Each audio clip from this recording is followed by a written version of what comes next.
Hello and welcome to the February 28th edition of the Gold, Ghosts, and Guns Short News. We've got a lot to talk about. My name is Tom Luongo.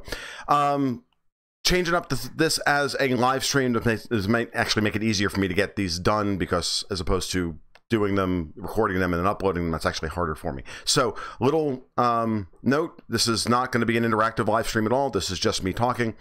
Let's get to it. Today, I want to talk about the Trump-Kim summit in Hanoi and some initial thoughts on what I think is going on.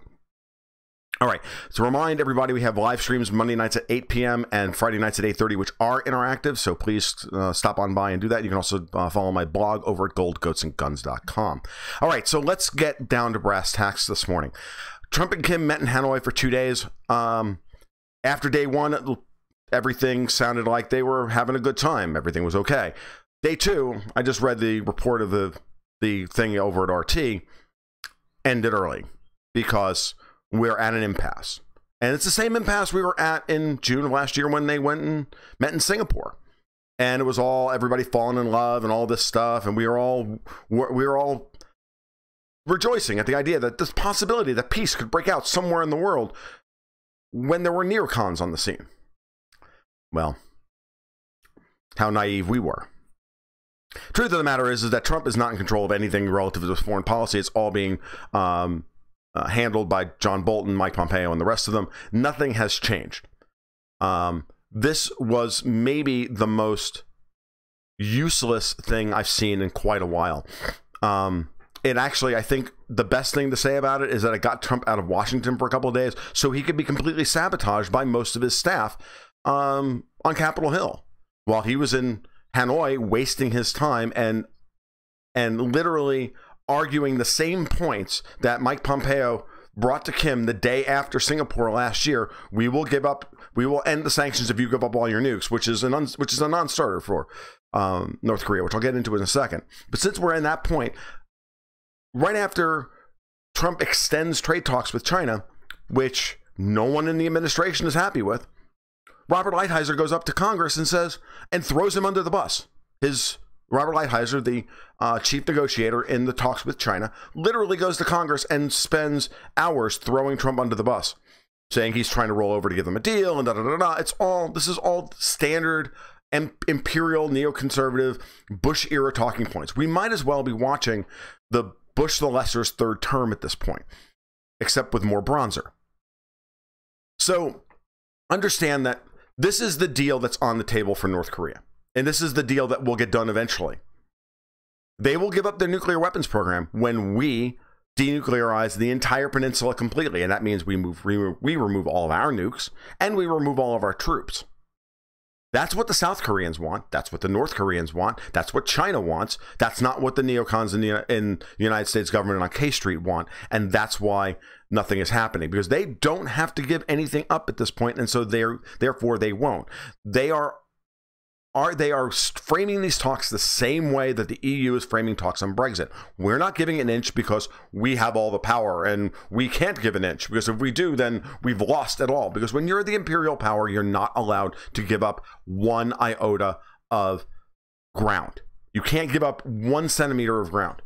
Everybody else has to give up ground first. So we're right back to where we were a year ago. The North Koreans won't test any more weapons. They won't do any more work. They don't have to. They have a nuclear weapon. And we won't go through our annual exercise of holding massive military drills with South Korea off the North Korean coast, which forces North Korea to respond militarily, and take people out of the fields for harvest, to keep them starving. That's what we do.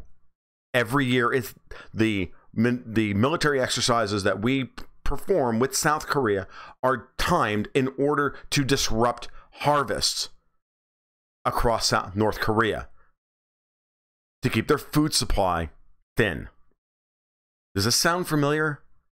Hey, let's sanction Venezuela to the point where they can't import, they're not even allowed to import food from other countries, so that people will starve, and then we can all blame it on socialism. Not that socialism is good, socialism is terrible. But people like Trump and Bolton and Pompeo and the rest of them don't make capitalism look good by doing this. And they don't make, the rest of the world look good. And it certainly doesn't help the delusional socialists left in this world who still think that socialism is capable of coordinating the structure of production, which it's not. And it is just cheap fodder for Trump's base in the heartland, saying this is and putting everything in communitarian terms like he always does, and this is a duty that we have to protect the world from the crazy North Koreans, which unfortunately the MAGA crowd sops up like a pig at a trough, and it's really sad. I got about 2 more minutes and then I'm going to go. This is nothing but a waste of time to try and distract from Michael Cohen, to try and distract from Robert Lighthizer, to just try and distract from all of the things that we're doing over in Venezuela, which doesn't have popular support here at home. So Trump will go home. The Koreans will continue talks, and they will continue setting the tempo on reunification in the Koreas, between the 2 Koreas. Russia will go back to negotiating with North Korea and South Korea on things like gas pipelines and railroads and power plants and all the stuff that's eventually going to come. All those plans are being laid now. All that has to happen is for North Korea and South Korea to do what is thought to be impossible, which is effectively sign a peace treaty without the U.S.'s consent. That's not going to happen tomorrow. It's not going to happen next week, but it's going to happen eventually. And the United States is eventually going to have to realize that they can't keep this charade going for much longer. It's the same problem we have in Syria. We refuse to leave there. We refuse to leave Iraq or Afghanistan. We're putting pressure on people all over the world to try and stop the empire from having to be forced out so that we can leave while saving face. And this is one of the things that I actually agree with Trump on, and unfortunately he's too weak a person to actually implement any of it, which is that, look, these guys are going to come home one way or the other. They can either come home in body bags, they can come home as heroes, or they can come home with their tail between their legs, like in the fall of Saigon. Those are our options. That's what our opponents are playing for. And he understands that dynamic. And we could save all that money, and we could save all that angst, and we could start cutting deals that make some sense, that make some amount of sense. But unfortunately, there's no appetite for that in Washington, D.C., and therefore, things will continue as they are. This is a frozen conflict that will remain that way for as long as people like John Bolton, Mike Pompeo, Mike Pence, and the rest of them are on the scene. It's just the way it's going to be. So there will be nothing on this until next year. Mark my words, a year from now, if Trump is in trouble on foreign policy in his re-election campaign bid, which at this point doesn't look like it's going to be real, but who knows what savior, Hillary Clinton, will come from the Democrats to come to the Democrats' rescue to run as the moderate peace candidate. Because right now, all we have are a bunch of war hawk, crazy socialists, bug-eyed socialists. This is great. Hey, we're the Democratic Party. We've gone full on commie. That's a real big sell here in the United States. Trump will walk in a re-election bid on that.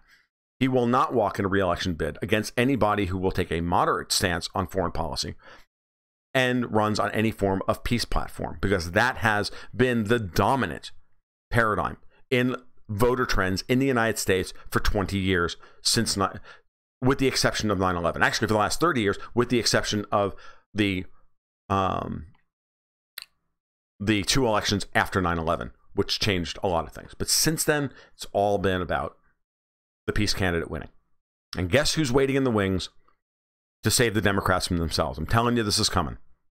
Hillary Clinton. You wait. All right, you guys take care. You have a great afternoon. This has been the Gold, Goats, and Guns short news for Thursday, February 28th, 2019. If you like what you heard today, please give a like and subscribe below. But that would be really great. I appreciate it.